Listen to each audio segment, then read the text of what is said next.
E aí pessoal, beleza? Bom, então agora a gente vai falar sobre os conjuntos numéricos.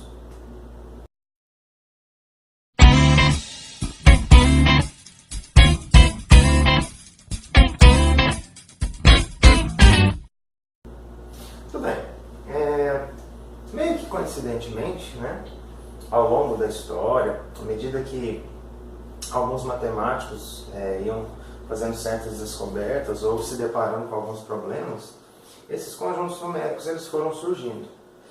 E é incrível, mas eles foram surgindo meio que em ordem cronológica, né? Primeiro surgiram os naturais, etc, né? Bom, a ideia é a seguinte, então, vamos começar com o primeiro conjunto numérico, né? O conjunto dos números naturais, que é um conjunto representado por essa letra aí. Muito bem. Por que esses caras são chamados de naturais? Ó, essa palavra tem a ver com natureza. É aquilo que é natural de você dizer. No caso, há muitos anos atrás, né, nas civilizações antigas, eles usavam esses números para contar as coisas, né? 1, 2, 3, um monte. Era mais ou menos assim. Ou seja, ninguém dizia que aqui tem 0 pedras. Por isso que o 0 não é considerado um número natural, né? Porque não é natural a gente dizer que aqui tem 0 coisas. E a gente fala que não tem nada, né? A gente usa aquele conjunto vazio. Agora, tem alguns autores que, para não dar problema e para algumas coisas, né, eles consideram o 0 natural, tá certo? Eu não considero, tá? Mas não tem problema, não vamos brigar aí por causa de um número. Então, deixemos que o 0 seja um número natural, tá?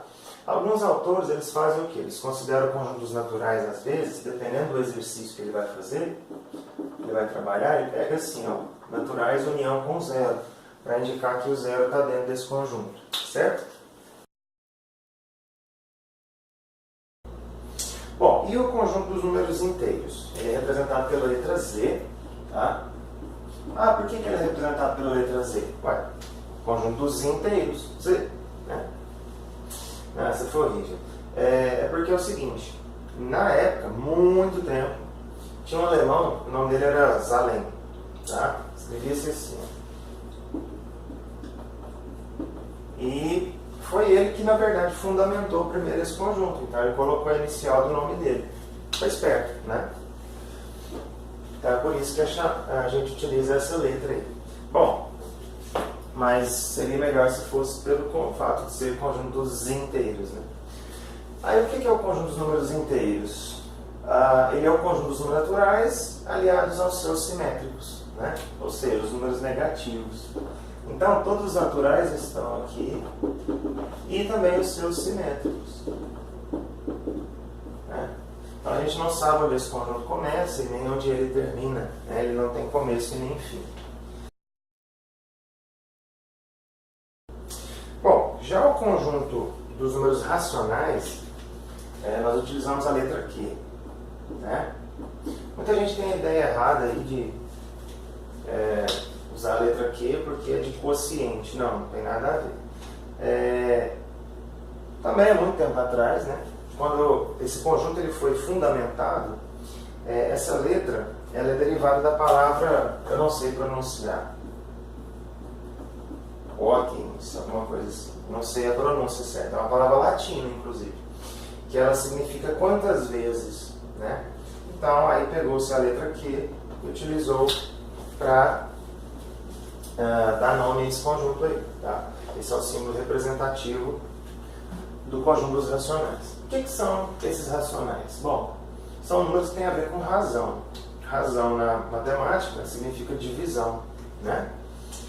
Bom, para haver divisão tem que ter 2 números, né? Tem que ter 2 membros. E tudo que a gente se refere a divisão, a gente associa à fração. Então, são os números que podem ser associados a uma divisão, a uma fração. Ou seja, são os números que podem ser escritos como fração. Por exemplo, aqui, ó, o 2. O 2 é uma fração. Ele é 2 sobre 1. Então, você consegue escrever como fração, né? Se você pega 0,5, bom, isso é a mesma coisa que 5 décimos. E a mesma coisa que meio. Ou seja, você consegue associar esse número a uma fração. Ah, se você pegar 0,3333 e reticências, esse cara também pode ser escrito como uma fração. Se você digitar na sua calculadora 1 dividido por 3, você vai obter esse número aqui, né? Então, nesse conjunto estão contidos os naturais, os inteiros, os números com vírgula. Opa, mas espera lá. Números com vírgula como? Desde que a dízima seja periódica, né? Por exemplo, se você pegar algo do tipo, reticências, esse número não tem um padrão de repetição. Não consegue, você não encontra aqui um padrão de repetição. Como que eu vou saber como encontrar um padrão de repetição? Geralmente é o seguinte, se você tem 1 aqui, depois dele vem o 2, 1 veio 3. 7, depois veio 1. Opa, depois desse 7 veio 9. Então não tem um padrão. Se não tem um padrão, não tem como você encontrar um período de repetição nessa dízima. Então não tem como você representar essa dízima como sendo uma fração. Quando você tem coisas do tipo 0, 13, 13, 13, aqui é um período de repetição, né? A cada 2 dígitos você novamente tem o 13 e por aí vai. Então esses números com vírgula, digamos assim, que são dízimas periódicas, né? Eles podem sim ser representados como sendo uma fração.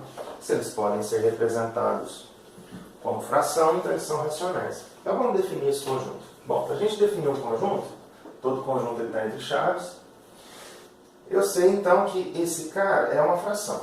Esses caras aqui são frações. Vamos colocar do tipo A sobre B. Bom, se são frações, esse cara é numerador, esse é denominador. E para ser uma fração, esse cara e esse cara tem que ser um número inteiro. Então esse aqui tem que estar dentro dos inteiros e esse aqui tem que estar dentro dos inteiros. E tem o primeiro mandamento da matemática, né? Jamais dividirás por zero. Então esse B não pode ser zero. Então o B também é diferente de zero. Bom, então vamos arrumar isso aqui. Então o conjunto dos racionais são os caras de que tipo? Não sei, são os elementos x. De maneira que esses elementos x podem ser escritos dessa maneira. Mas que fração é essa? Está muito aleatório. Aí eu venho e coloco essas restrições na frente, né? Tanto o A quanto o B, eles pertencem aos inteiros. E o B, ele não pode ser zero. Então é assim que a gente representa esse conjunto. Alguns matemáticos eles começaram a se deparar com soluções meio estranhas, né? Se você pegar, por exemplo, um quadrado, inclusive foi assim que eles descobriram o primeiro deles, de lado 1. Ok, por Pitágoras você encontra o tamanho dessa diagonal, né? Vai dar raiz de 2. Raiz de 2, ele não pertence aos racionais, ele é um número irracional. Por quê? Porque raiz de 2 é igual a quanto em relação à fração? Eu não sei que quantidade é essa aqui. Esse número ele é um número irracional. E por quê? Porque a dízima que representa esse cara não é periódica, né? Então você não consegue escrevê-lo como sendo uma fração sem usar o próprio número, né? Sem usar um número irracional. Então não tem jeito, você não consegue escrever como sendo uma divisão, aqui é sobre 1, né? Como sendo a divisão de 2 inteiros. Por isso que esse cara é irracional. Bom, aí, como que a gente representa esses conjuntos irracionais? Bom, mas aí é que está. Os números irracionais, eles não têm um padrão, né? Então, o que a gente fala? Qualquer número que não seja racional, dentro dos reais, é irracional. Então, qual que é a definição de irracional? É todo mundo que a gente conhece, menos os racionais. Fica meio estranho, né, usar um conjunto para definir o outro, mas é assim que a gente define. Tá? E a união de todos é o conjunto dos reais. Ou seja, a gente tiver uma hierarquia aqui em termos de diagrama, você tem o conjunto dos números naturais, aí você tem o quê? O conjunto dos números inteiros, né? Que contém os naturais e mais um monte de gente. Aí você tem o conjunto dos números racionais, que contém todos esses e mais um monte de gente, tipo 1,3, etc. Não posso desenhar os irracionais aqui por cima, por quê? Porque os irracionais e os racionais são conjuntos disjuntos, eles não têm nenhum número em comum. Então, eu meio que vou pegar uma beiradinha aqui, ó, do lado, e colocar esse cara como sendo irracional. Aí, os reais eu não posso também circular aqui por fora e falar que pega tudo, porque dá a impressão, aliás, não é impressão não, eu estaria afirmando que o conjunto dos reais, ele contém todos os racionais, todos os irracionais e mais alguma galera. Tá errado, né? Porque essa é a galera. Então, o conjunto dos reais é literalmente eu pegar o contorno aqui, ó, tá? Olha lá. Aí eu vou colocar bem aqui, ó, para ser os reais, tá certo? Tá errado você circundar isso daqui por fora, tá? Bom, então essa é a hierarquia dos nossos números, até então no fundamental, né? Conhecidos. Após esse conjunto aí, nós temos um outro, que é o conjunto dos números complexos, né? Semicomplexos. O que são esses números complexos? Esses números são associações ao plano cartesiano, ou seja, são associações de pares ordenados, né? Então, por exemplo, aqui, ó, vamos, tá ficando sem espaço aqui. Vamos pegar o plano cartesiano, vamos pegar aqui o ponto 3, 2. Ó, vamos chamar esse ponto aqui de ponto A, né? Muito bem. O x desse ponto é 3 e o y dele é 2. Então, o conjunto desses números complexos é o quê? São os números que são associados a pontos de um plano cartesiano bidimensional, né? Que é eixo x e eixo y. Aí, esse eixo x, a gente dá o nome para ele de parte real. Como assim parte real? O conjunto dos números reais, né? Então, nesse eixo x estão todos os números reais, que é uma reta real, né? Aqui no eixo y nós também temos uma reta real, só que essa reta real ela será associada à parte imaginária do número, né? Que é o que nós chamamos de i. Então, por exemplo, esse ponto aqui, ó, 3, 2, ele também pode ser escrito na forma algébrica como 3 mais 2i. Ó, parte real, parte imaginária, né? E aí o que acontece? Qualquer número, esse que você conhece, pode ser um número complexo. Por quê? Se você pensar no número natural, 2, o 2 é um número complexo. Por quê? Ué, escreve 2 aqui, mais 0i. Ó, a parte imaginária sumiu. A mesma coisa é o z. Você pode associar isso daqui de qualquer maneira. Coloca menos 7 mais 0i. Ó. Então eu posso escrever esse número, qualquer um desses números aqui como sendo um número complexo. A mesma coisa aqui, eu posso pegar qualquer racional mais 0i. Eu posso pegar qualquer irracional mais 0i, né? Posso pegar qualquer real mais 0i. Então o conjunto dos números complexos, ele contém todos esses conjuntos aqui. E mais um pouco, né? Então tá aí o conjunto dos complexos. Bom, e a representação em termos de conjunto, né, dos números complexos seria como? Bom, vamos lá. O conjunto dos números complexos, então, é composto de números, né, que são associações aos pontos do plano cartesiano. Ué, então eles têm que ter alguma coisa a ver com pares ordenados. Bom, aí eu sei que o x fica sozinho e o y está com aquele i ali do lado, né, que é a parte imaginária do número. Pode ser mais ou menos, isso é irrelevante. Então, ao invés de eu colocar isso aqui, vamos chamar esse cara de z. Ó, então, os elementos desse conjunto são caras desse tipo aqui. Só que esse x e y ele vem da onde? De pares ordenados. Opa, então vamos lá. Ó.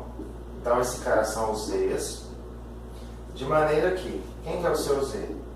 Eles são caras do tipo x mais y, né? Mas quem é esse x, quem é esse y? Então vamos definir. Então, tanto x quanto y são números reais, né? Porque tem que ser número real para poder fazer a composição de número complexo, né? As retas são reais. Olha lá. Então, vamos ver se está pronto. Ó, o conjunto dos números complexos são esses caras. De maneira que esses caras são do tipo x mais y. Mas quem são esses x e esse y? São números reais. E a parte imaginária, né? A gente coloca que o nosso i ao quadrado é igual a menos 1. Isso aqui vocês vão estudar no terceiro ano, né? Para quem estuda já no terceiro ano sabe exatamente a que eu estou me referindo. Caso contrário, se você é do fundamental, não se assuste, ok? Você irá estudar isso aqui ainda. Ou seja, ó, alguém ao quadrado é igual a menos 1.